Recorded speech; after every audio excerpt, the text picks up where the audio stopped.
Friends, my YouTube channel name is Indian Epic History. Search this name on YouTube and select playlist option for all videos like Ramayana, Mahabharat, Puran. Otherwise, press channel name or picture below the video, then select playlist option. This is Buri Critical Mahabharat book, and let's start Sabha Parva. Friends, Mahabharat have 18 parvas and first parva Adi Parva is complete. Now I am going to start Sabha Parva section 20 chapter 2 to 6. Sabha Parva chapter 1. Bhaishampayana said, in Vasudeva's presence, Maya joined his hands as a sign of respect and repeatedly worshipping him, spoke to Partha in flattering words, O Kaunteya, you have saved me from the energy Krishna and the fire that desired to consume me. Press the red subscribe option and press the bell icon for my latest video updates. Please tell me what I can do for you. Arjuna replied, O great Asura, you have done everything and can live in peace. May you always be friendly towards us and may we always be friendly towards you.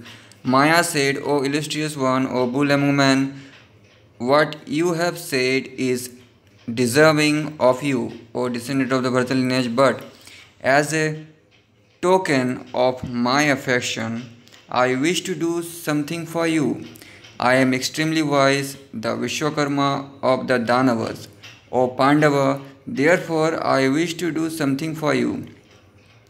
Arjuna replied, you think that I have saved your life from instant death, but if that is the case, I cannot ask you to do anything, O Danava, but I do not wish to stand in the way of your resolution either.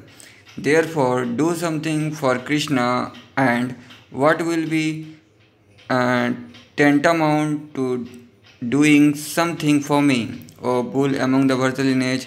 Thus, urged by Maya, Vasudeva brought for an instant about what might be done for him. Having thought, Krishna said, O Daitya, build a wonderful assembly hall for Dharmaraja Yudhishthir that you think to be worthy of him, so that no one from the world of men can construct an assembly hall that is its equal. Even as they gaze at it amazed, O Maya, build an assembly hall in which we will see the design of the gods, asuras and humans. Having heard these words, Maya was delighted. He drew up a design for an assembly hall for the Pandavas that was like a Vimana. Then Krishna and Partha told Dharmaraja Yudhishthira everything that had happened and introduced Maya to him. Yudhishthira offered him the homage that he deserved. Maya accepted and paid his respects in return. O Lord of the universe, O descendant of the Bharata lineage, then the Daitya told Pandu's son about the deeds of the gods in ancient times in diverse places. After resting for a while, Vishwakarma reflected and began to build an assembly hall for the great soul Pandavas. According to the wishes of the great soul Krishna and Pritha's son, the immensely energetic one performed the initial rites on an auspicious occasion. The valorous one honored thousands of the best Brahmanas, fed them a payasa, means kheer, and donated a lot of riches to them. He then measured out a divine and beautiful plot that was 10,000 kishku in every direction and was marked by all the good characteristics. Bhaishampayana said, Janardana lived happily in Khandaprastha, beloved by the son of Pritha and honored by them, wishing to see his father. He then made up his mind to leave. The one with the large eyes paid his homage to Dharmaraja and Pritha. The one who is worshipped by the world worshipped his father's sister by touching her feet with his head. She inhaled the fragrance of Keshava's head and embraced him. Then the immensely famous Harikesha Krishna went to see his sister and spoke to the soft spoken and gentle Subhadra with tears in his voice. The illustrious one's words were brief, appropriate, and loaded with goodness.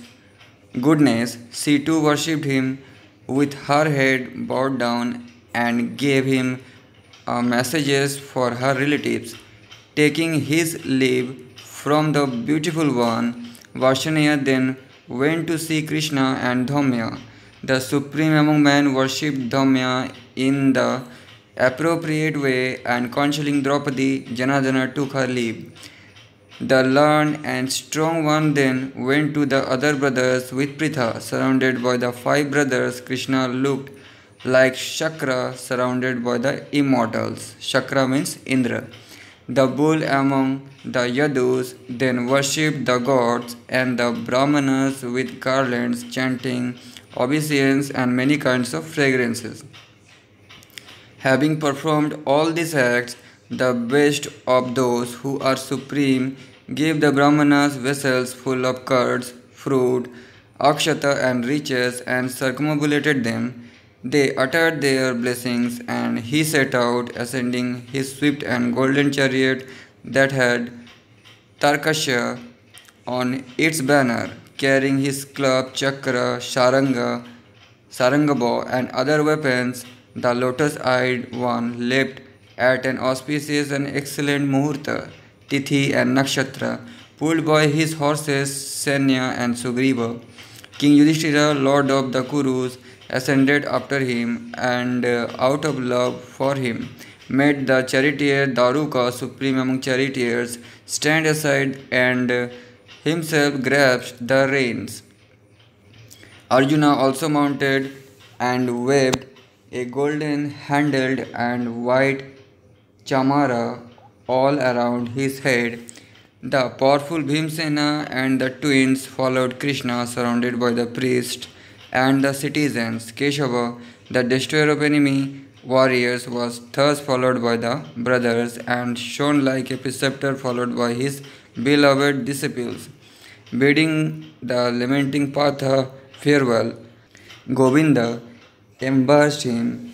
He then paid his homage to Yudhishthira, Bhimsena, and the twins.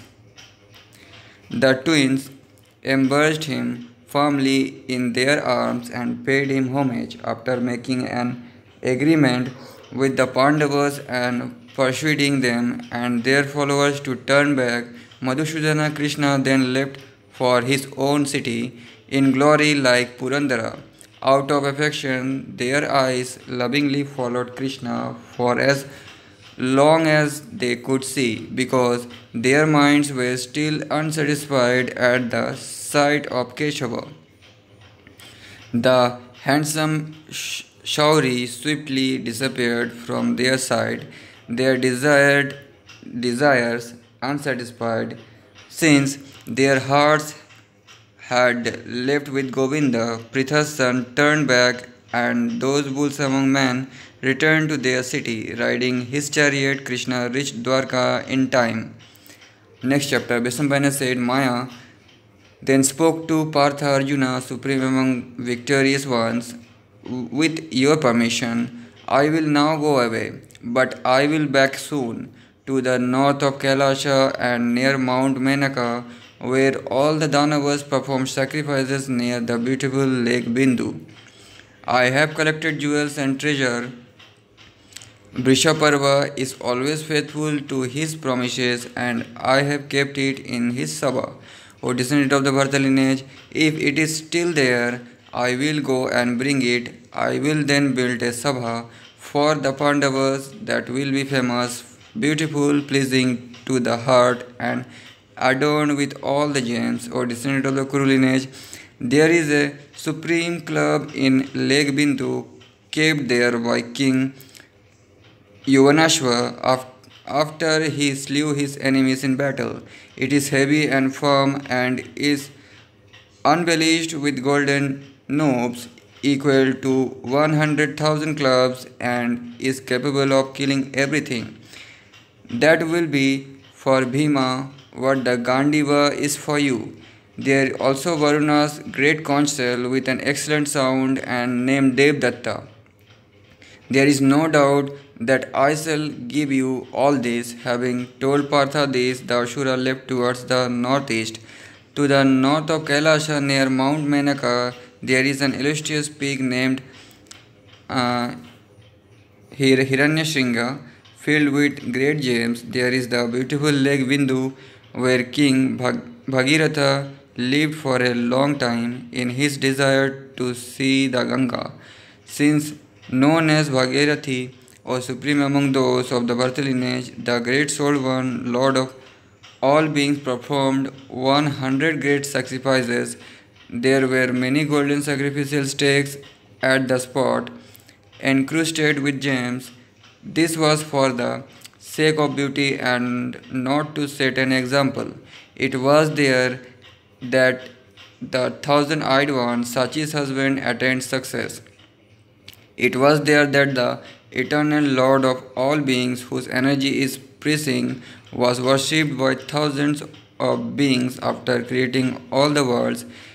It is there that Nara, Narayana, Brahma, Yama, and Sthanu, as the fifth, performed sacrifices after the end of 1000 yugas. It is there that Vasudeva always faithfully performed sacrifices for 1000 years for the sake of those who are good. It was there that Keshava placed thousands and tens of thousands of splendid sacrificial stakes and altars garlanded in gold.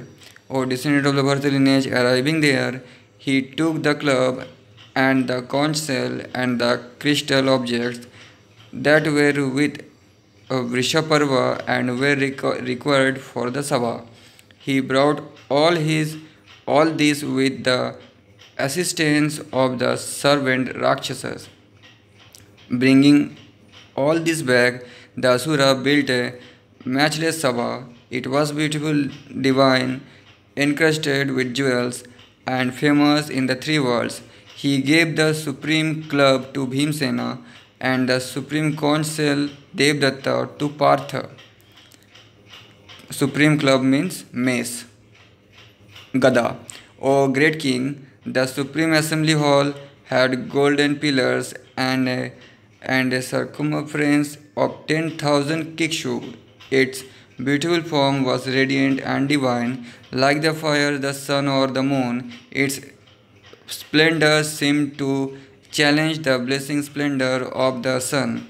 Its radiance was divine, as if it was on fire with divine energy. It was like the sky covered with a mountain or a cloud. Spacious, large, smooth, without blemish, a remover of fatigue. It had the best objects in it, and its walls were garlanded with gems. It had many jewels, many treasures, and had many built well by Vishwakarma. The unrivaled beauty Maya gave it was such that Sudharma of the Dasharas or Brahma's palace was no match.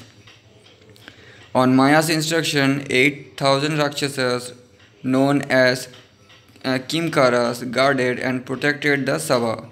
They could travel in the sky, were terrible, and had large forms and great strength. Their eyes were red and yellow, their ears were like conch shell, and they were armed. Inside the Sabha, Maya built a matchless tank full of lotuses. Their leaves were made of Veduria, and their stalks were made out of brilliant gems. There was the fragrance of lotuses, and there were many fish in the water.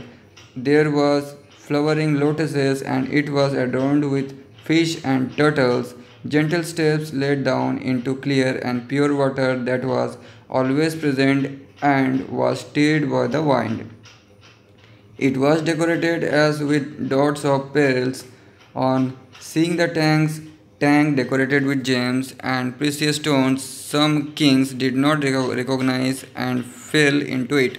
Out of ignorance around the Sabha, there were giant trees that were always flowering. They were beautiful and dark and cast tool shade. All the gardens were fragrant, all the ponds were adorned with swans, Karandabyas and Chakravakas, the wind carried the fragrance of the flowers in the water and those on land everywhere and pleased the Pandavas. Such was the Sabha that Maya built in 14 months. When it was completed, he informed King Dharmaraja. So, 14 months Maya built this Sabha. Next chapter, Besampana said, King Yudhishthira then entered, the Lord of Man, fed 10,000 Brahmanas with ghee, kheer, means payasa, roots and fruits, and gave them unused garments and many garlands. The Lord gave each of them 1,000 cows, or descendant of the Bharata lineage. The cries of what an auspicious day seemed to touch heaven. The supreme among the Kurus worshipped the gods with music, diverse songs, and many fragrances. Then, for 7 nights, the great soul Yudhishthira was served by wrestlers, dancers, fighters, recounters, and minstrels. When the homage had thus been paid, the Pandava and his brothers pleasured in that beautiful Sabha like Shakra, Indra, does it heaven. Rishis and kings from many countries were seated with the Pandavas in that Sabha.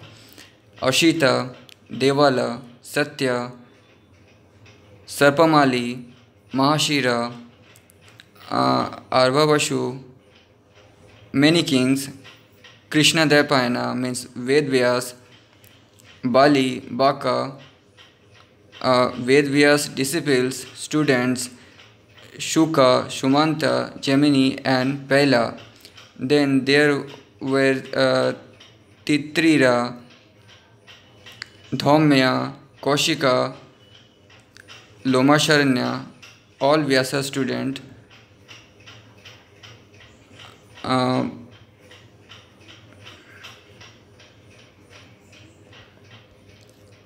Balvaka, Shinibaka, Galaba, you can read it. These sages were immersed in dharma, were self-controlled and had their senses under restraint. There were many others who were learned in the Vedas and the Vedangas. All these supreme rishis waited upon the great souled one in the Sabha. They were learned in dharma and immaculate and discoursed about pure tales. In that same way, the best of Kshatriyas also waited on Dharmaraja, the fortunate, great-souled, righteous, and prosperous Munjaketu, Samgramanjit, Durmukha, the glorious Ugrasena, the Lord of the Earth, Kakshasena, the undefeated Shemaka, Kamala, the king of the Bhojas, the mighty Kampala,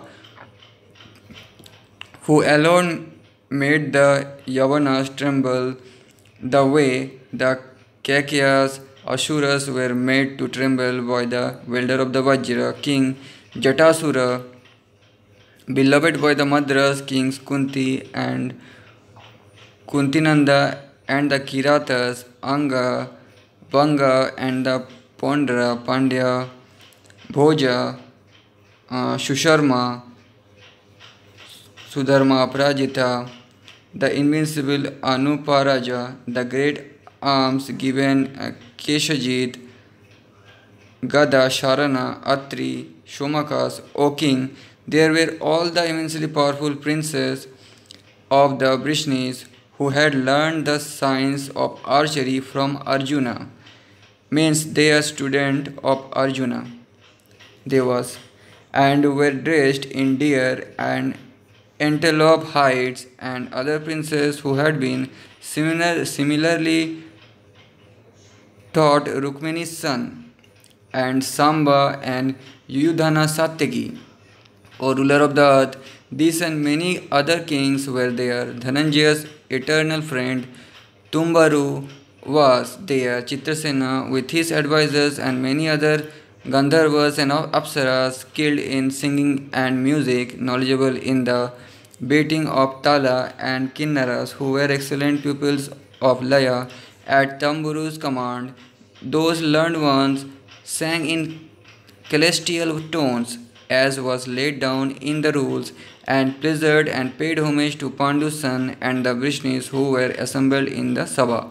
Rigid in their vows and devoted to the truth, they paid homage to Yudhishthira the way the gods do so to Brahma in heaven. Next chapter 5. Vaishnampana said to descended of the Bharata lineage when the great soul Pandavas were seated there and the great souled Gandharvas were also seated in the Sabha.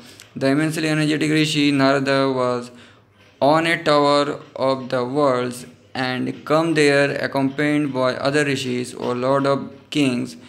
The Dev Rishi's radiance was infinite and he could travel as he willed. He wished to please himself by seeing the Pandavas Sabha and arrived with Parijata, the Vaish, Parvata, Sumukha, and Soumya.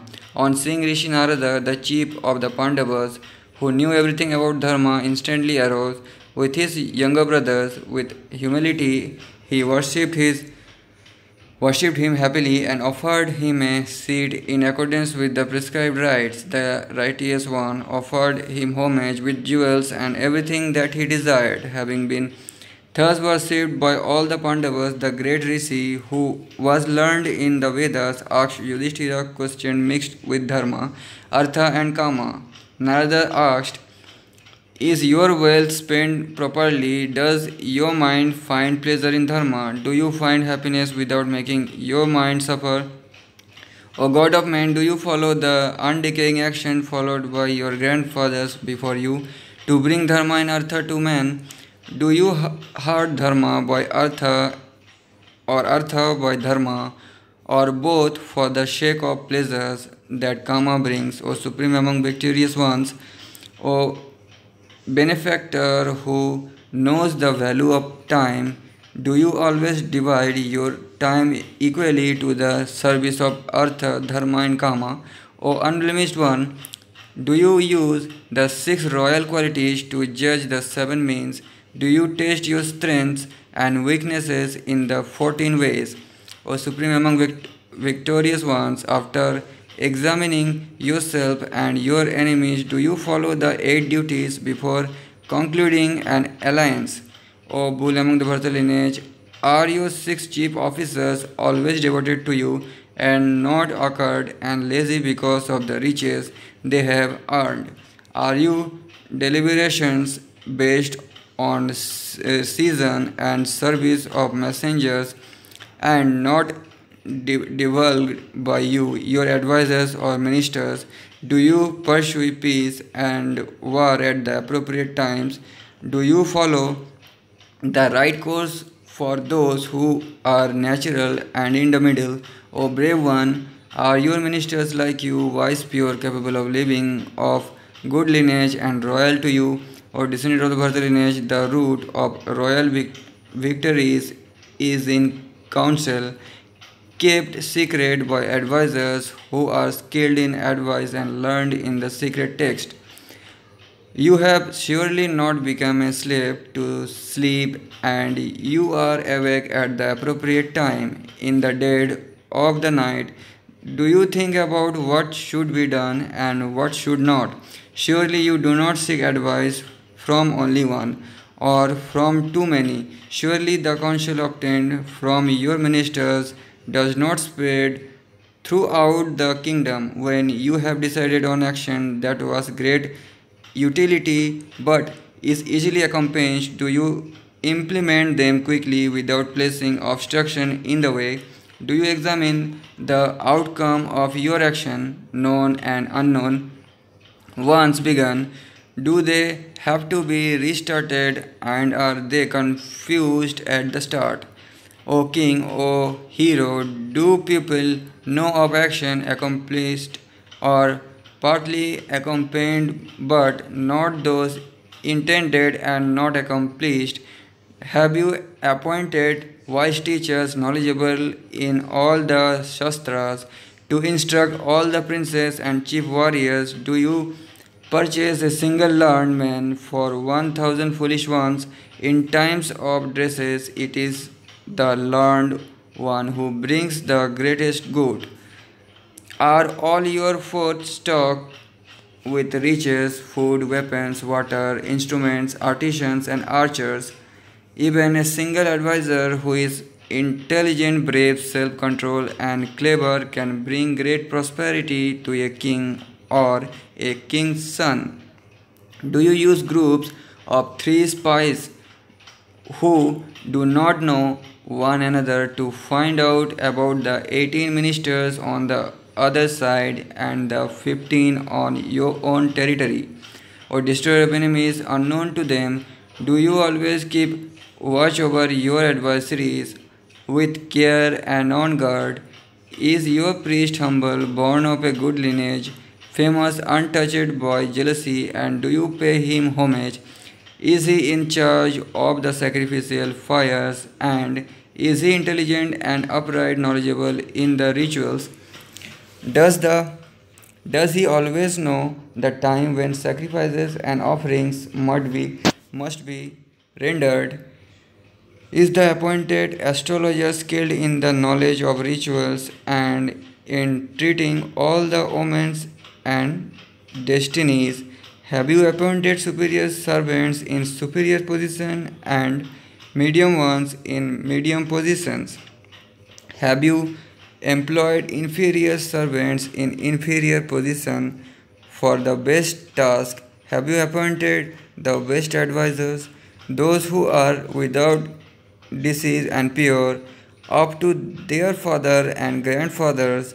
O bull among the birth lineage, surely your subjects are not oppressed by harsh punishments when the ministers govern your kingdom. Do they cite you the way sacrificial priests slight those who have fallen, or wives slight oppressive husband addicted to desire?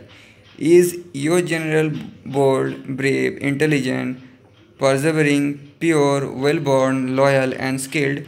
Are the chief warriors of your army skilled in every kinds of warfare, and are they known to exhibit great valor and prowess? Do you treat them respectfully? Are your soldiers given their rations and weighed on time? Do you know that non payment of rations and wages on time makes servants angry with their masters? The learned have described this as a great calamity. Are the sons of good families chiefly loyal to you? In the field of battle, are they ever ready to give up their lives for you? In military affairs, is there a single one who is beyond control and causes harm to many because of selfish reasons? If a man performs an extraordinary act beyond what he is required to do, does he obtain greater honor, rations, and wages? Do you reward with wealth and honor men who are learned, humble, and skilled in any type of knowledge in accordance with their qualities? O bull among the Bharata lineage, do you support the wives of men who have given up their lives for you, and those who have otherwise come to grief for your sake? O Partha, do you offer protection like to a son to an enemy who has been defeated in battle, or surround us having become fearful and weak?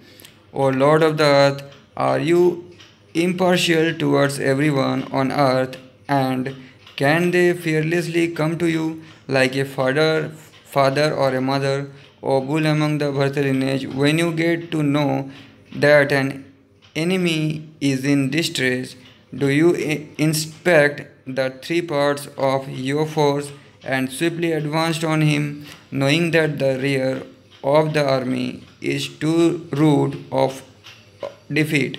O great king, do you pay wages to your soldiers in advance? O scorcher of enemies, do you distribute riches from the enemy kingdom among the chiefs of your army in accordance with what they deserve? O Partha, after having first controlled your own self and senses, do you seek to defeat enemies who are enslaved by their own passions and senses before marching against your enemies? Do you first employ the four techniques of Shama, Dana, Danda, and Veda in accordance with their qualities? O Lord of the earth, do you first strengthen your base before marching out? Do you attack to win, and having won, do you protect? Does your army have four types of forces, and is it divided into 8 wings, well trained by superior officers and capable of defeating the enemy? O scorcher of enemies, O great king, when attacking the enemy in battle, surely you do not kill during season of sowing and harvesting. Do the various agents in your kingdom and in those of the enemies carry on their appointed task and protect each other? O great king, are they servants who protect your food, garments, and perfumes approved by you?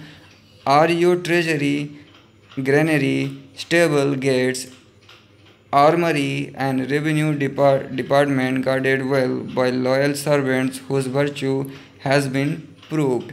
O Lord of the earth, surely you first protect yourself against your servants, private and public, then protect them from your kinsmen and against each other. Do they know in the forenoon of your pleasures in drinking, gambling, and sporting with women? Are expense covered with half the revenue, or a third, or a quarter? Do you always sustain with food and riches your relatives, superiors, and aged merchants, artisans, dependents, the helpless, and the distressed? Do accountants and writers employed to look after revenue and expenditure always report to you in the forenoon about both? Surely you do not dismiss without reason servants who have your welfare at heart, are loyal, are capable, and who have not committed error before. O descendant of the Bharata lineage, once you have determined the good, the indifferent, and the bad, do you appoint them to the right post? O Lord of the earth, do you appoint those who are avaricious, prone to thievery, quarrelsome, and are underage?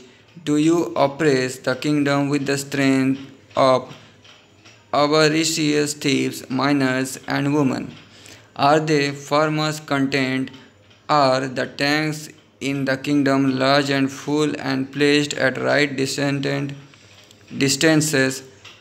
so that the harvest is not destroyed because of lack of rainfall?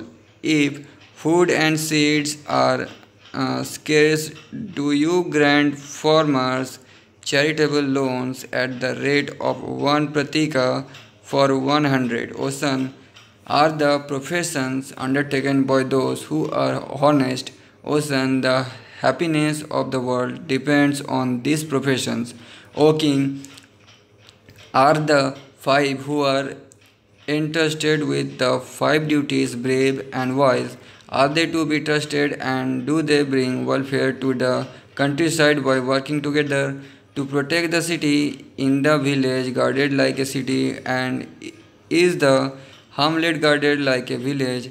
Are all the remote parts under your supervision are thieves who steal and loot in your cities, pursued over uneven and even terrain by your soldiers and forced to flee. Do you comfort and protect the women? But surely you do not trust them, nor reveal any secrets before them. After hearing from your spies and reflected on what needs to be done and knowing those who happen to be inside, do you sleep comfortably and in security? O Lord of the earth, O Pandava, having slept during the first and second divisions of the night, do you awake in the last and think about Dharma and Artha? After walking at the right time and knowing the mysteries of time, do you always reveal yourself to man, properly adorned and accompanied by your ministers or disturb enemies? Do guards, dressed in red garment, armed with swords and adorned with ornaments,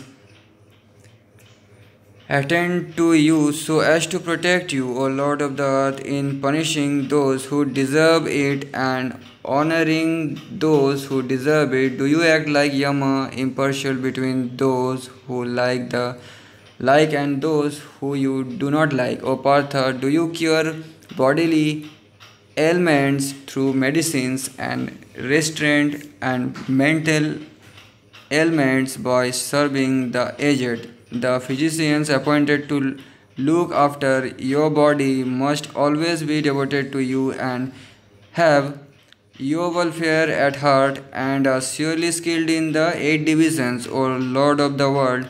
Out of greed, delusion, or pride, surely you do not dismiss plaintiffs and defendants who come to you from greed or delusion. Do you withhold a livelihood from men who seek your protection out of love and trust? Do citizens and radiants of your kingdom, brought by your enemies, unite and rise up against you? O Yudhishthira, is your weak enemy restrained with force, and is your strong enemy restrained with good counsel or force, or both? Are the chief rulers of the land devoted to you? If instructed by you, are they ready to give up their lives for you?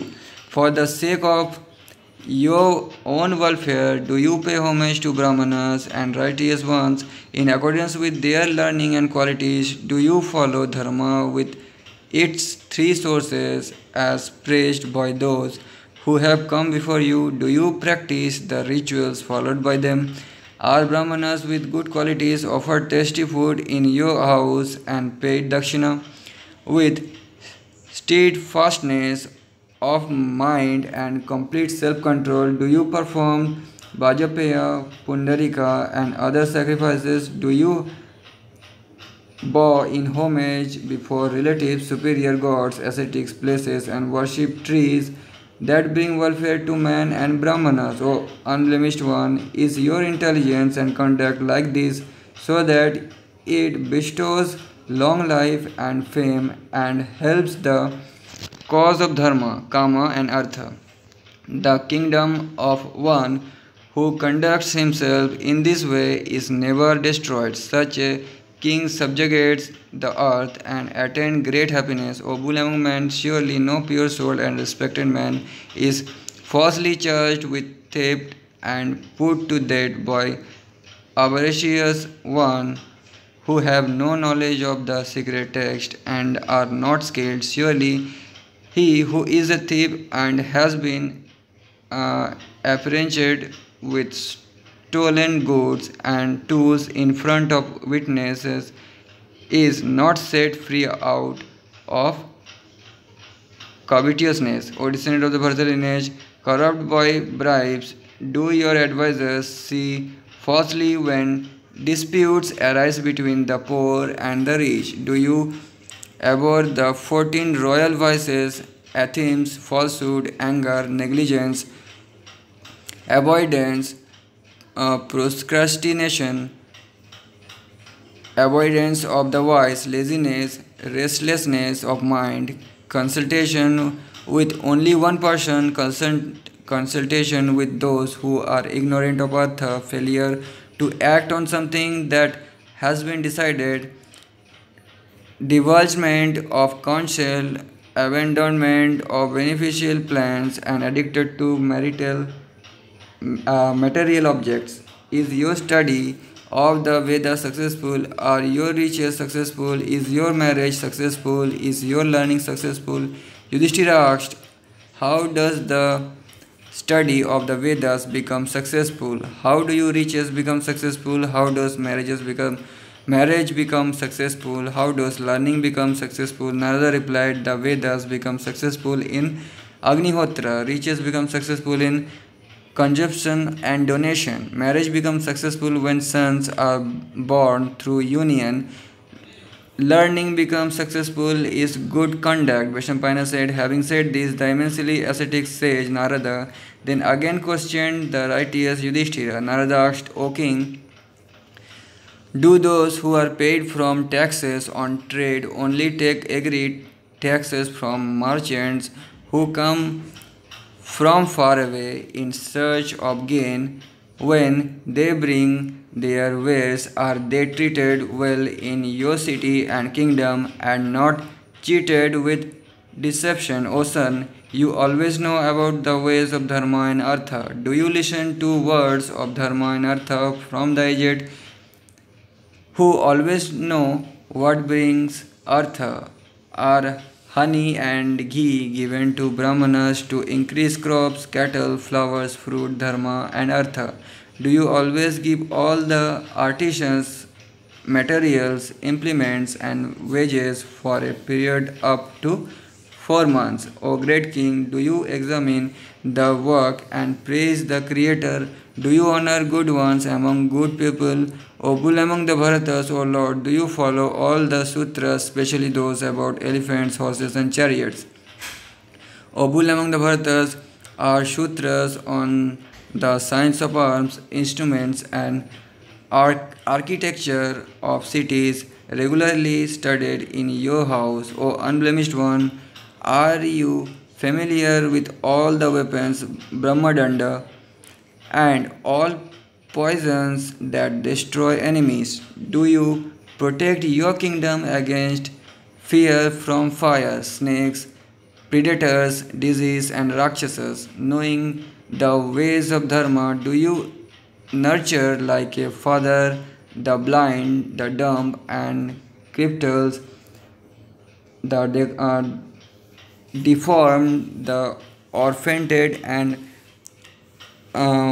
mendicant ascetics? Vaishampayana said, having heard these words from the best of the Brahmanas, the great soul bull among the Kurus happily bowed down and worshipped his feet. The king spoke to the divine Narada. Yudhishthira said, I will do what you have instructed, because my wisdom has increased even more. Having said this, the king did as he had been instructed and obtained the earth up to the boundaries of the ocean. Narada said, O king, who is always engaged in the protection of the four varnas, passes him time happily here and attains Chakra's world, means Indra's world.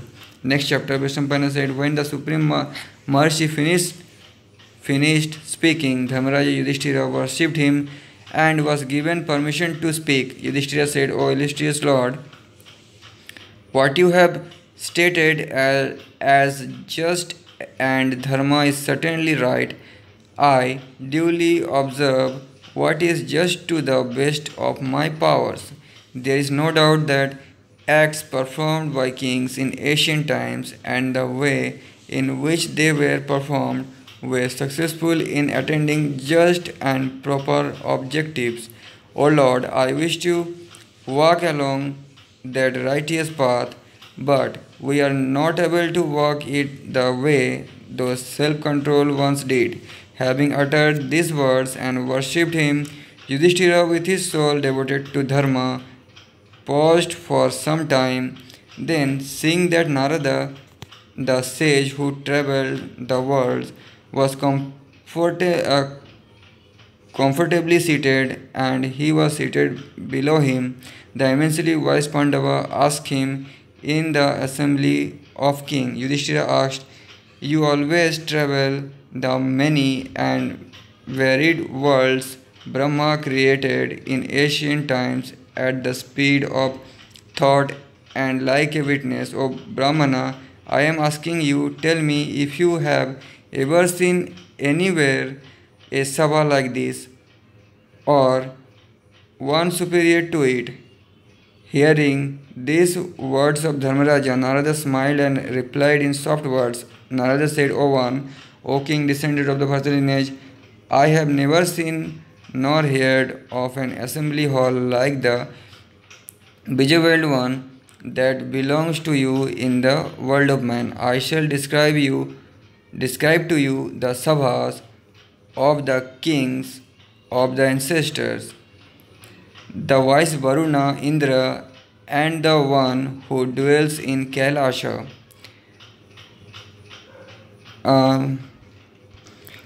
O bull among the Bharatas, if your mind wishes to hear, I will also describe Brahma's divine Sabha."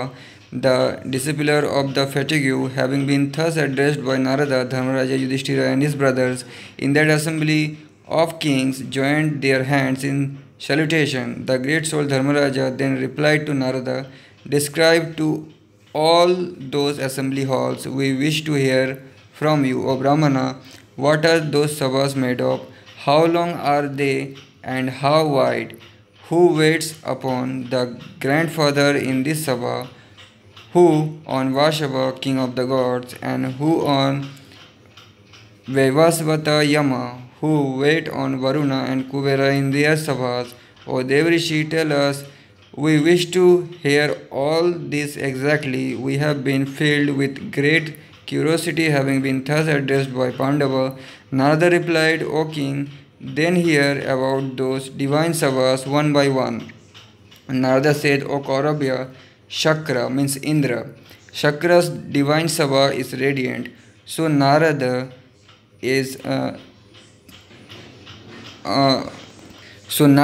is telling about other planet, okay, out of the world. Narada said, Shakra's divine sabha, another planet, is radiant, and he obtained it as a result of his acts. Shakra built it himself, and it possesses the radiance of the sun. It is 100 yojanas wide and 150 yojanas long. It is 5 yojanas high. It is airborne and can roam anywhere at will. It dispels old age, misery, and fatigue. It is free from fear and pure and auspicious. It is full of rooms and seats and is beautiful, adorned with celestial trees. O Partha, O descendant of the Bharata lineage, there is a supreme seat in that sabha, and the Lord of the gods sits there with Mahendrani Sachi, means Indra's wife, who is Sri and Lakshmi. His form cannot be described. He wears a crown and red bracelet on his upper arms. He is dressed in spotless garments and adorned with brightly colored garlands. Hri, Kirti, and Duti are with him, O king. There the great soul Shatakratu is always worshipped by all the Maruts, all the householders, the Siddhas and Shadhyas, and the masses of gods. They and their followers are all divine in form and adorned with ornaments. They worship the great soul king of the gods, the vanquisher of enemies. O Partha, all the Devrishis worship Shakra, means Indra. They are unblemished, cleansed of sin, radiant like the fire in form, without blemish and without fatigue. They are performer of the Soma sacrifices. Parashara, Parvata, Shavarni, Galaba, Shankha, Likhita, the sage, Gorashira, Durvasa, Dirgatapa, Yajnavalkya, Bhaluki, Uddalaka, Shvetaketu, the lord Satyayana, Kala, Vishwakarma, and Tumburu. They were born from wombs and not born from wombs. They lived on air and on fire. All of them worshipped the Lord of the worlds, the builder of the Vajra, Sadeva, Sunita, the immensely ascetic Valmiki. Valmiki means a writer of Ramayana, real writer. They are in all Shakra's land, Shakra's planet. Shamika, Marichi, Gautama, the sage Vishwamitra, Atri, Vamadeva, Ashravaya, Hiranya, Devyahaba, and the powerful Vishaksena, O Pandava, O descendant of the Bharata lineage, all the divine waters and herbs, Shraddha, Medha, Saraswati, Artha, Dharma, Kama, lightning clouds, bearing rain, the wind thunder, the eastern direction, the 27 fires that convey sacrificial offspring, Agni, Soma, Indrani, Mitra, Sabita, Aryama, Bhaga, the Vishwadevas, the Shadhyas, Shakru, Manthi, the sacrifices, the Dakshinas, the planets, all the Stobhas and all the mantras uttered at sacrifices are seated there, O king. There are also the Apsaras and the beautiful Gandharvas with dancing, music, and song, the various other forms of entertainment.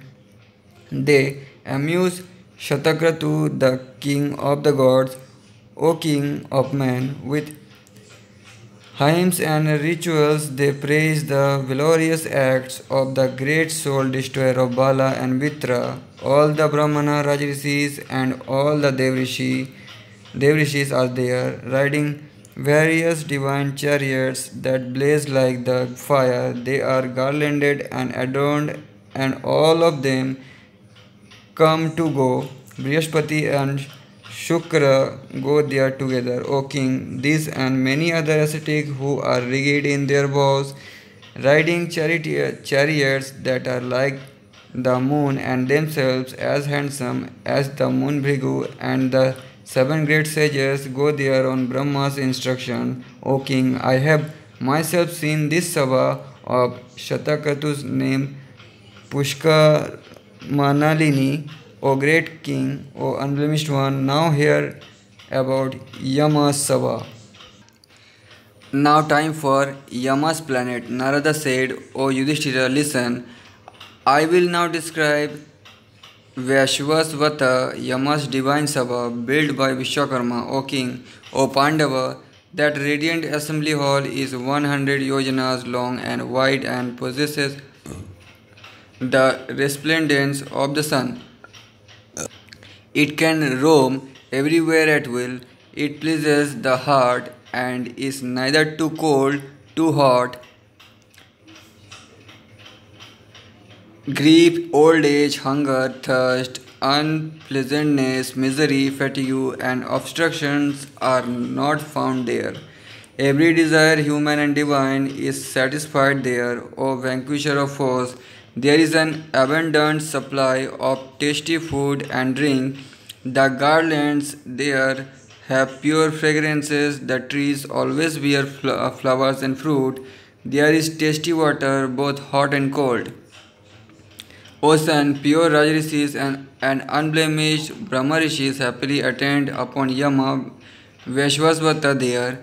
Yayati, Nahusha, Puru, Mandharta, Shomaka, Nigra, Kriti, Nimi, Bhava, Dhavati, Veena, Anga, Arjuna, Devashi, Rama, Lakshmana, Pratadana, Alarka,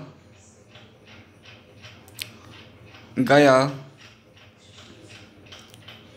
Matsya, 100 Brahmadatyas, and these are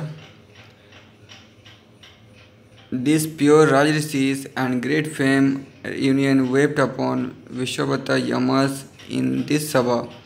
There were Agastya, Kala, Mitu, performer of sacrifices, Siddhas, those whose bodies are based on yoga, those with fire in their mouths, the ancestors, those who live on froth, those who live on vapors, those who receive oblations, those who sit themselves on kusha grass, and those others who have bodies free from disease and in embodied form, the wheel of time, the illustrious conveyor of sacrificial offspring, men who performed evil deeds, those who died during the winter solstice, those of Yama's officers appointed to reckon time, Shimshapa, the Palasha tree, Kusha, and other trees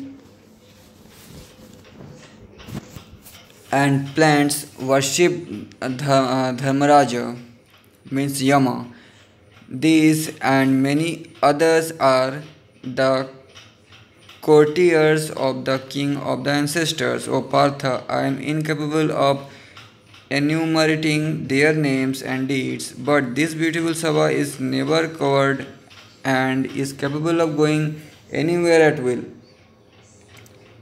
Vishwakarma built it after spending a long time in austerity, so descendant of the Bharata lineage. It blazes with the luminosity of its own radiance. Ascetics who are fearsome in their austerities, rigid in their vows, truthful, calm, practiced in renunciation, accomplished, purified through their holy deeds, all with radiant bodies and all attired in spotless attire, adorned with bracelets on their upper arms and garlands with flaming earrings, performer of good and holy deeds and marked with signs, go there. Great soul Gandharvas and 100 classes of Apsaras are there, filling it everywhere with instrumental music, dancing, singing, laughter, and sport.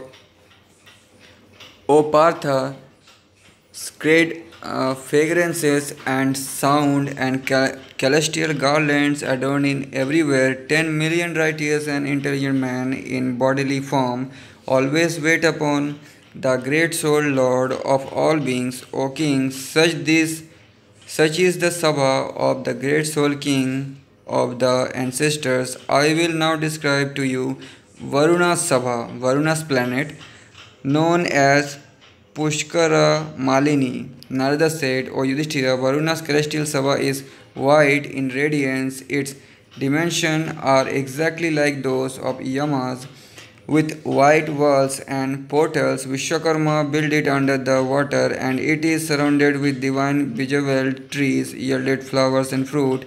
It is carpeted with blue, yellow, black, dark, white, and red flowers, and there are bowered with clusters of blossoms. Hundreds and thousands of beautiful and sweet toned birds of many varieties are there, with forms impossible to describe. That Sabha is pleasant to the touch, not too cold, not too hot. It is beautiful and white, ruled by Varuna, with many rooms and seats. Or descended of the Bharata lineage, Varuna, seat there with Varuni, adorned with celestial gems, ornaments, and attire, adorned and ornamented, back checked with celestial garlands, and Adityas wait upon Varuna and Lord of the water there. So do Vasuki, Takshaka, the serpent named Airavata, Krishna, Lohita, Padma, and glorious Chitra, and Nagas, Kambala, and Ashvatara, Dhritarashtra, Balaka, Dhananjaya, Janmejaya, all spreading their hoods marked with pennants and auspicious circular signs. O Yudhishthira, without ever getting tired, these and many other serpents wait upon the great soul Varuna, King Virochana, Bali, Naraka, and conqueror of the earth. Praharada, Viprachiti, Gatodara.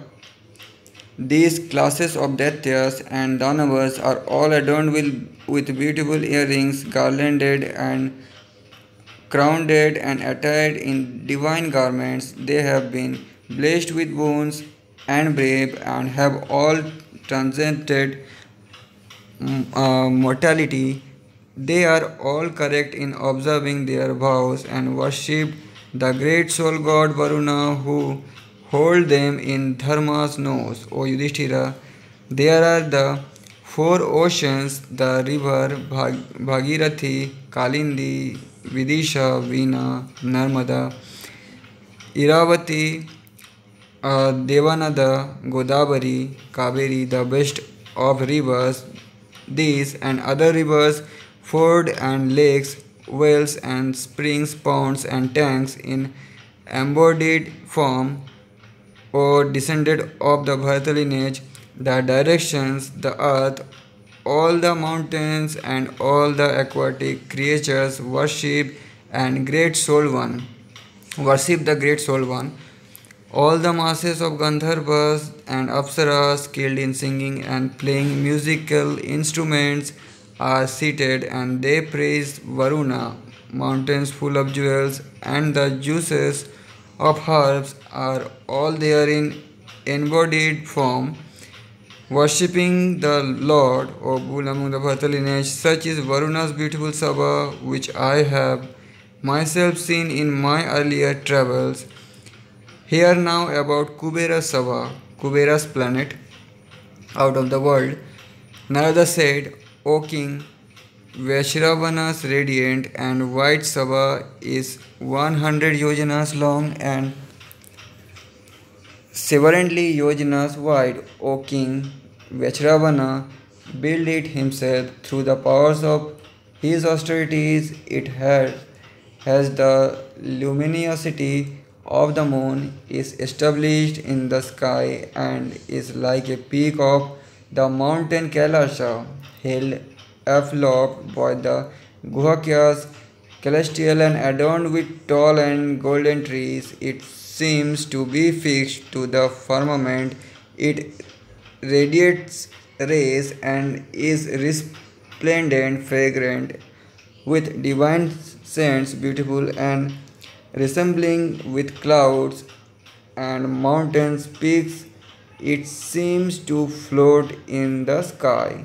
There sits an handsome king, Vaishravana, adorned in lustrous earrings and attired in colorful ornaments and garments. He is surrounded by the thousand women. He is seated on a supreme and pure throne that is as radiant as the sun and is covered with divine spirits, with celestial footstools. Pure and fragrant breezes carry and perfume from extensive coral trees. Scented groves, water lilies from the lotus pond known as Alaka, the Nanda gardens please the mind and heart and offer homage. O descendant of the Bharata lineage, gods and Gandharvas surrounded by crowds of Apsaras sing divine songs in celestial tones there. There are Mishrakesi, Rambha, Chitrasena, Gitaji, Guvakas, Pushwananda, Chitravasha, descended of the Bharata lineage. These and many other yakshas in hundreds and thousands are in attendance. The fortunate Sri and Nalakubera are always there. I and others like me go there often. Many preceptors and devrishis are often present there, O tiger among men, and also the three-eyed illustrious god, Pashupati, Umapati, the wielder of the trident, the destroyer of Bhaganitra with the unblemished goddess, and surrounded by hundreds and thousands of his followers, dwarfed, horrible, hunchbacked, bloody-eyed, swift as thought, feeding on flesh, fat and marrow, fearful to see and hear, wielding many terrible weapons and like powerful windstorms, O king. He is always seated with his friend, the grantor of riches, O king. Such is his Sabha. I saw it while I was traveling through the sky, O king. I will now tell you about the grandfather Sabha, where all fatigue is dispelled. Next chapter, Narada said, O king, in ancient times, in the era of the gods, the illustrious and indefatigable Lord Aditya descended from heaven to see the world of man. O Pandava, he had earlier seen the Sabha of the self-creating Brahma and in human form described it to me exactly as he had seen it, O bull among the Varta lineage, O descendant of the Pandu. When I heard about this celestial, immeasurable, indescribable, and disembodied Sabha, which delights all living beings with its lustre, and on learning about its qualities, I wish to see the Sabha myself. O king, I then spoke to Aditya, O illustrious one, I wish to see the grandfather Sabha, O lord of cattle, through that austerities and what deeds can on see it. O illustrious one, please tell me what herbs and what powers of Maya will allow me to set my eyes on that Sabha. O Lord of men, then the illustrious and glorious Surya took me to Brahma's unblemished Sabha, one that knows no fatigue. It is not possible to describe its form exactly from one moment to another. It takes on an indescribable form, or descendant of the Bharata lineage. I do not know its dimensions or its shape. I have never seen such beauty earlier, O king. That Sabha always contributes to pleasure. It is neither too hot nor too cold. As soon as one enters, hunger, thirst, and all types of fatigue disappear. It has many different forms. It is beautifully colored and resplendent. It is not supported by pillars. It does not decay and is eternal. Its self radiance surpasses that of the moon, the sun, and the flaming crest of the fire. On the rafters of the firmament, its radiance lights up the sun itself. O king, O descendant of the Bharata lineage, there sits the illustrious supreme God, the grandfather of all the worlds, through the powers of Maya, the Lord himself and alone constantly creates all the beings, Daksha, Prachita, Pulasya, Pulaha. This Brahma's planet, Brahmasava, constantly creates all the beings, Kashyapa, Bhrigu, Atri, Daksha, Pulatsya, Vashishta, Gautama, Angirasas, the mind, the sky, knowledge, wind energy, water, earth, sound, touch, form, taste, and smell, the root cause behind creation and evolution of the world, the moon with the constellations, the sun with its rays, wind, season, resolution, and breath.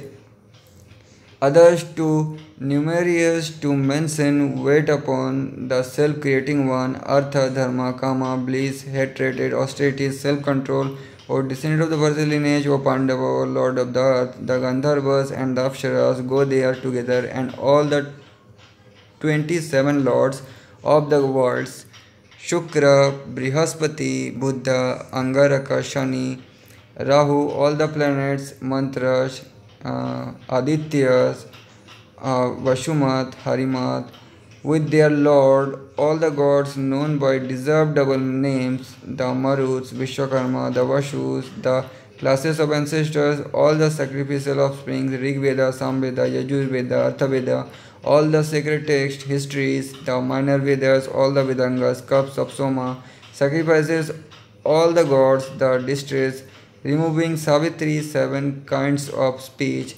understanding, perseverance, learning, wisdom, intelligence, fame, forgiveness, Shama, Hymen, songs of praise, different types of chants, of commentaries with their arguments in embodied form, O Lord of the earth, O descendant of the fertile lineage. There are Shana, Labha, Muhurta, day, night, 4 nights, months, and 6 seasons, years, the 5 yugas, the 4 types of days and nights, the divine wheels of time that is eternal and indestructible. Aditi, Diti, Danu, Ira, Devi, Kakala, Vinata, Gautami, Adityas, Vasus, Rudras, Marut, Ashwins, Vishwadevas, Sandhyas, ancestors who are as swift as thought.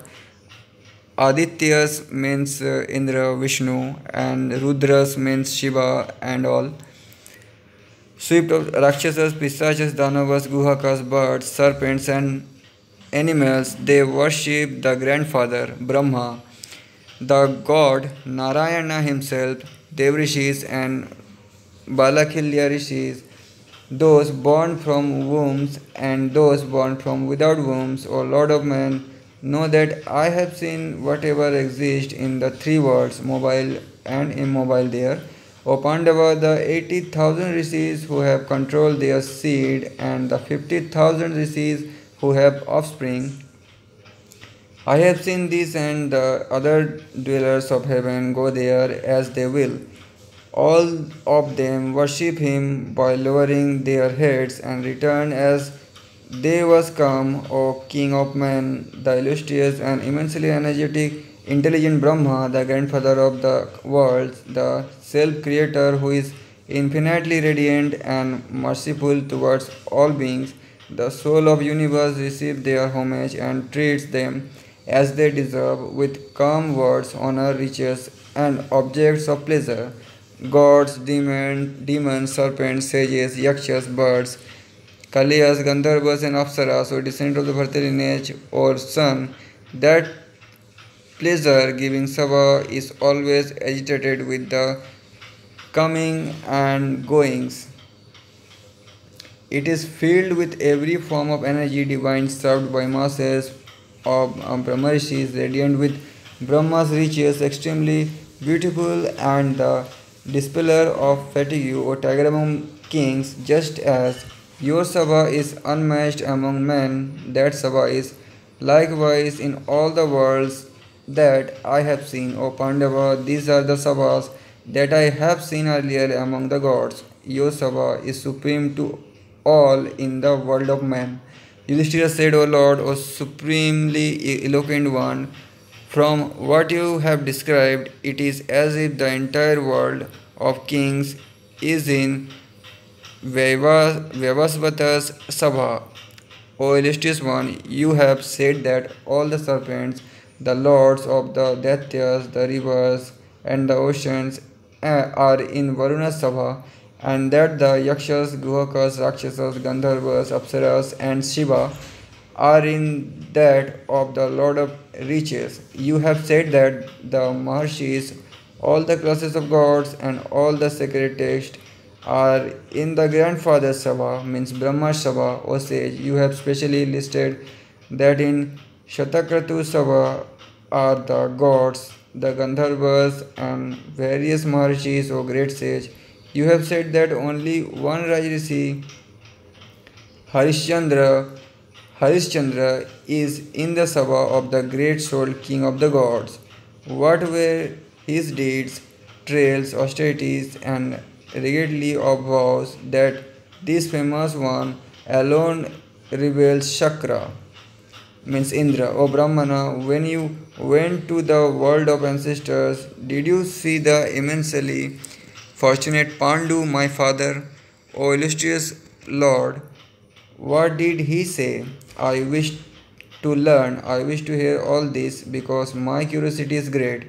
Narada replied, O Lord of kings, O Lord, since you have asked me about the greatness of the wise Harishchandra, I will narrate it to you.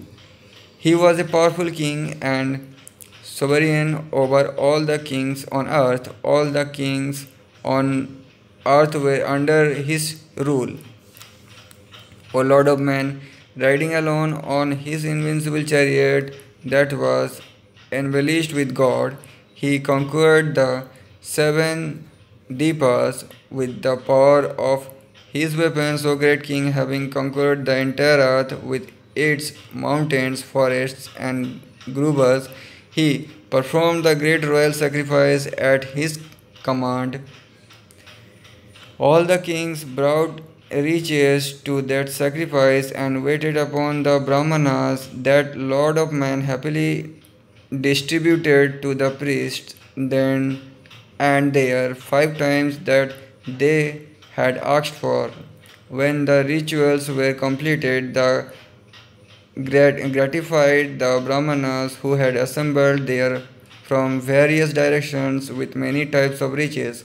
O Brahmanas, gratified with many types of food and delicious, honored with that they desired, and satisfied with piles of gems, were satiated and said that he was more energetic and more famous than all the kings. O Partha, O king, O bull among the Bharata lineage, know that it is for this reason that Harishchandra shines more brightly than thousands of other kings. O Lord of Man, having completed his great sacrifice, the immensely powerful Harishchandra was instated in his kingdom and looked radiant. O descendant of the Bharata lineage, whichever king performs the great Rashtriya sacrifice blissfully spends his time with Indra after the consecration is over. O bull among the Bharata lineage, those who do not flee on the field of battle and are killed, they too attend his abode and spend their time in bliss. Those who give up their bodies after performing terrible austerities, they too go to that place and shine eternally. O Kaunteya, your father Pandu, descendant of the Bharata Kuru lineage, was amazed on witnessing King Harishchandra's fortune. O descendant of the Bharata lineage, you can conquer the earth. Your brothers follow you. Perform the great Rashtriya sacrifice, O Pandava. O tiger among men, act upon that wish. With your ancestors, you will then attain the great Indra's world, means Swarga. O king, it is said that this great sacrifice is constrained by many obstacles. Brahma Rakshasas, destroyer of sacrifices, look for holes. A war may follow it, leading to the destruction of the earth. For a small reason, a terrible destruction may ensue. O Lord of the Kings, reflect on this and do what is good for you. Always be watchful in protecting the four varnas. Grow prosperous, rejoice, gratify the Brahmanas with gifts. Thus have I described in detail all that you asked me to. With your permission, I shall now leave for the city of the Dasharas. Vaishampayana said, O Janmejaya, O king, after having said this to Partha, Narada went away with all the rishis with whom he had come. O Kaurabhya, O descendant of the Bharata lineage, when Narada had left, Partha and his brothers began to think about performing the supreme royal sacrifice. Next section, Mantra Parva. Chapter 12. Vaishampayana said, O descendant of the Bharata lineage, having heard the words of the Rishi, Yudhishthira, cited and thinking about performing Rashtriya, could find no peace. He had heard about the glory of the great souled Rajrishis and had learned that they had attained the pure worlds through their deeds and sacrifices. In particular, he thought about Rajrishi Harishchandra, who had performed the sacrifice, and thought about performing Rajsuya, having honored all those who were present in his sabha, and having been honored by them in return, he consulted them about the sacrifice. The Lord of Kings and bull among the Kuru lineage, after reflecting a great deal, made up his mind to perform Rajsuya. King Yudhishthira, protected by Dharma,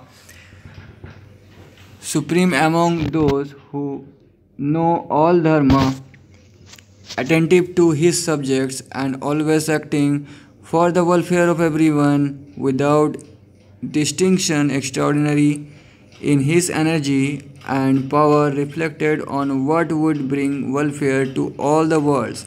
Having thus conducted himself and having thus reassured everyone like a father, no one could be seen who hated him, and he come to be known as Ajasatru.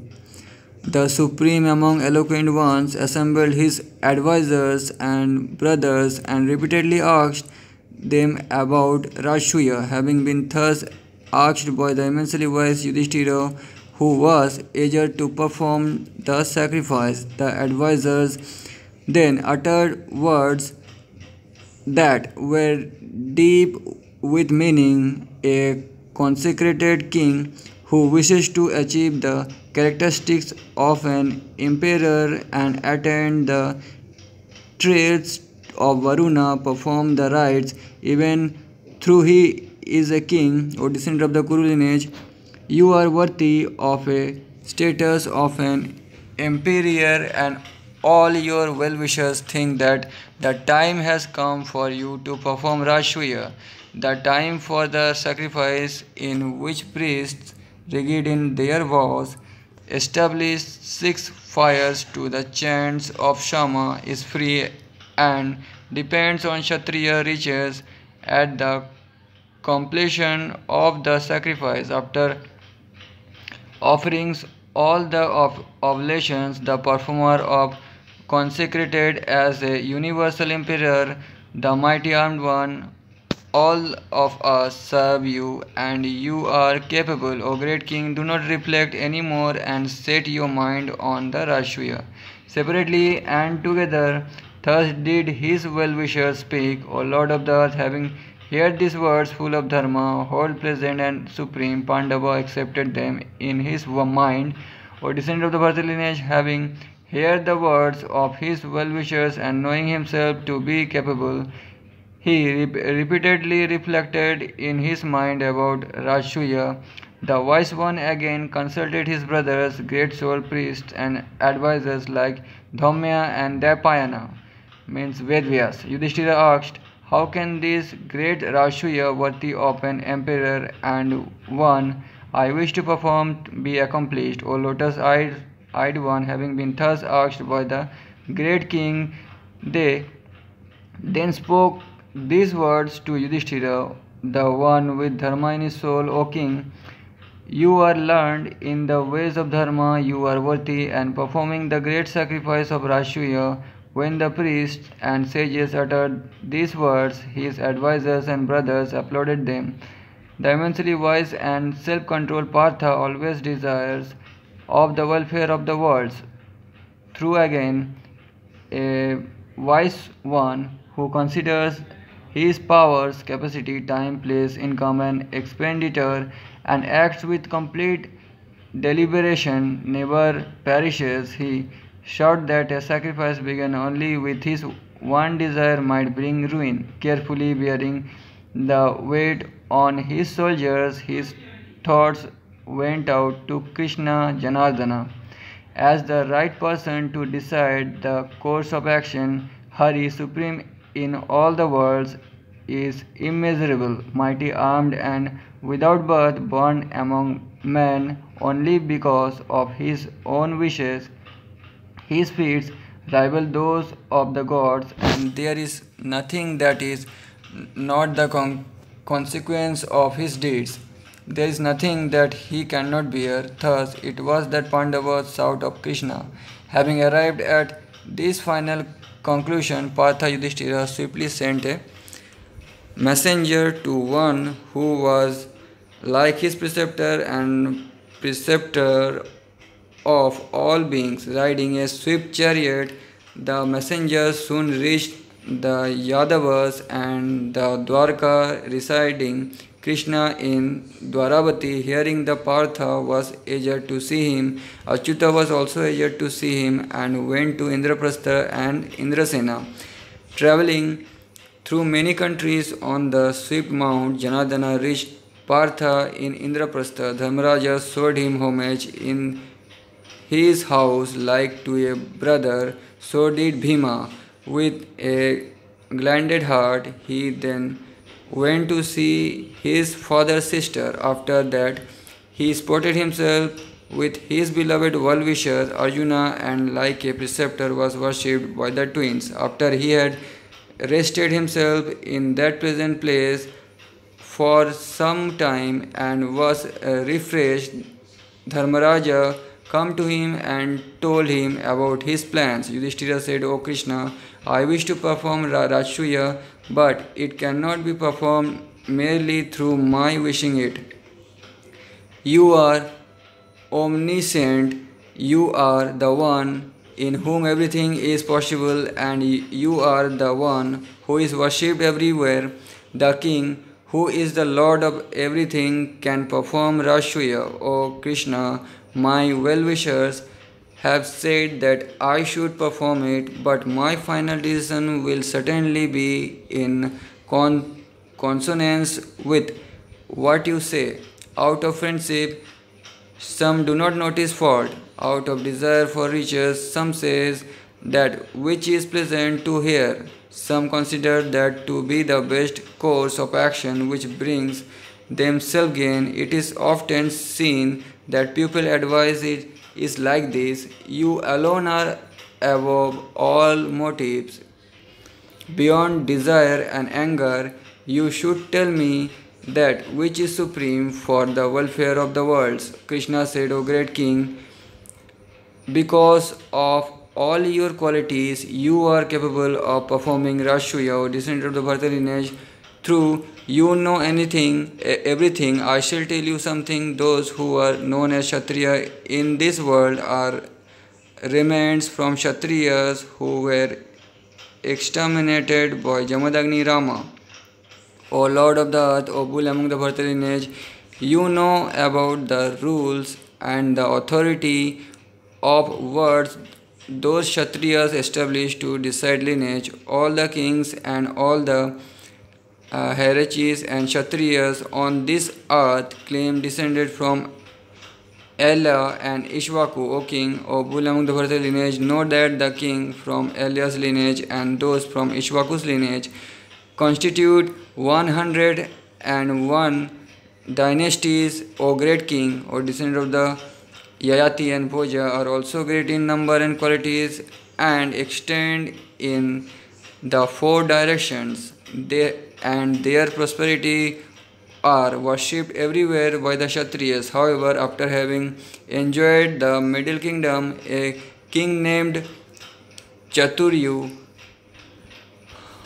one of the 101 dynasties, wished to create dissension among them. Jarasandha has inherited the empire by birth, and that king's influence extends everywhere. O king, O great king, the powerful Shishupala has gone to him like a disciple and has become his general. Vakra, the immensely strong king of Karusha, who fights with the power of Maya, and many other immensely valorous and great souled ones are also under his protection.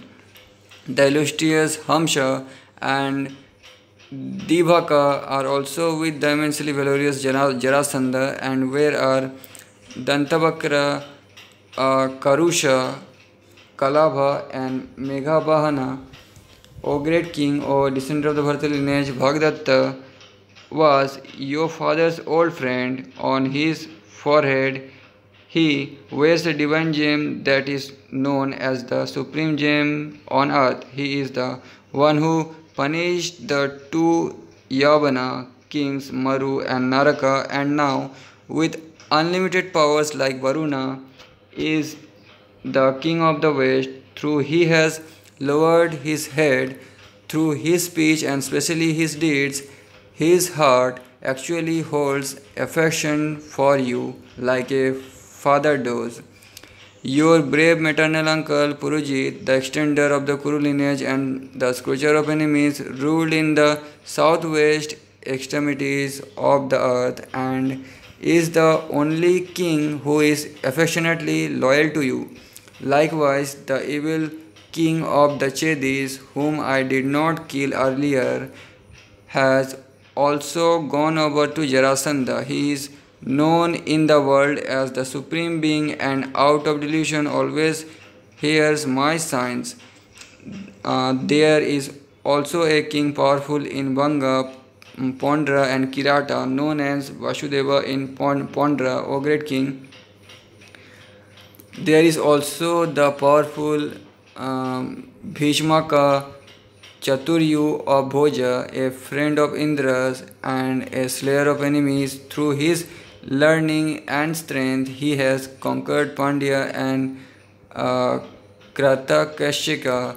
The glorious Adriti in is his brother and is like Jamadagni Rama in battle. They also serve the king of Magadha. We are his relatives and always do what is agreeable to him, but through we honor him, he doesn't honor us and always does what is disagreeable to us.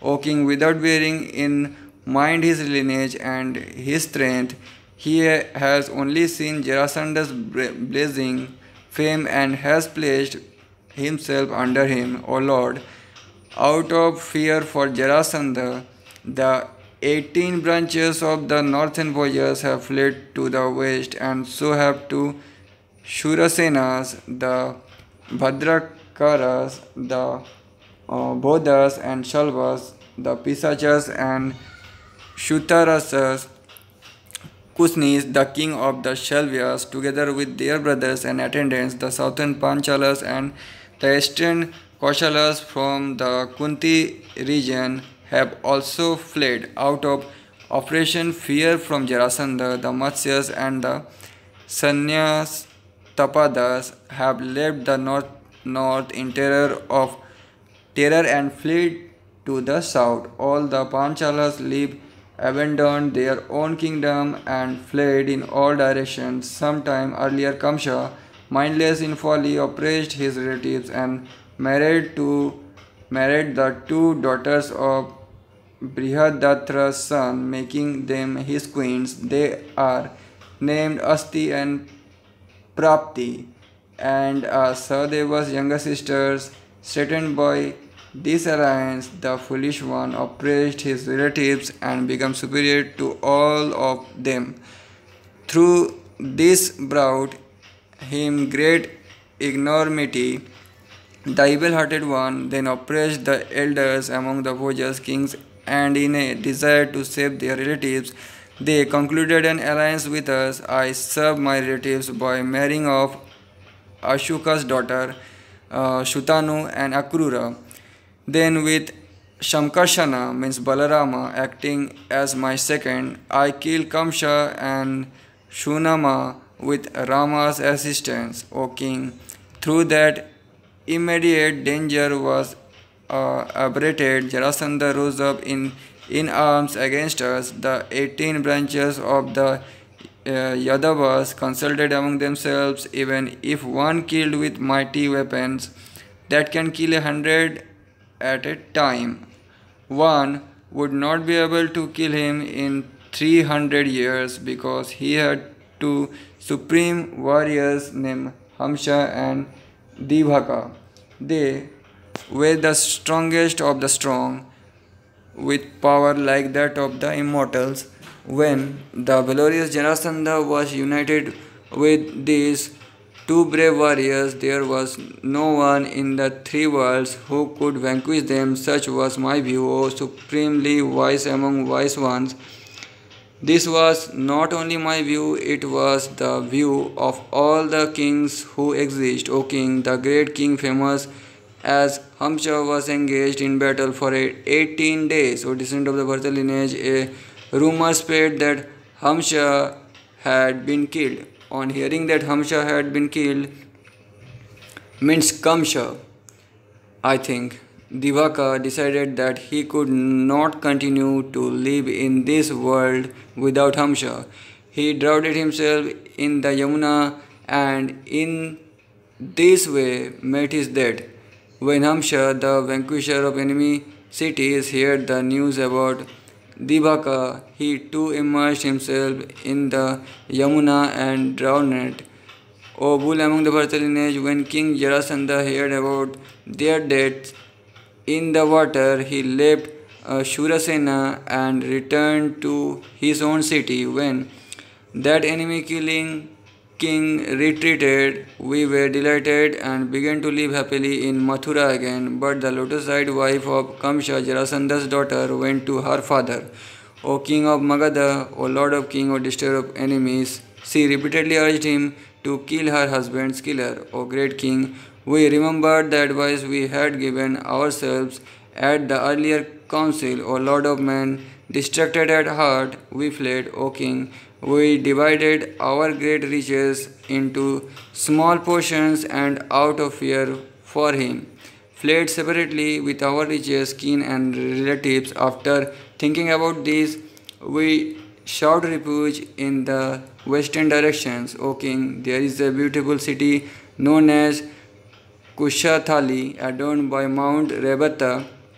We began to live there. We repaired its fortifications so that it became impregnable even to the gods. It was not just the bulls among the Vishnus, even the women were capable of fighting from there. O killer of enemies without any fear, we now live there, O tiger among the Kuru lineage. When we look at the entry to that mountain known as Mendavitirtha, we Madhavas have found supreme happiness.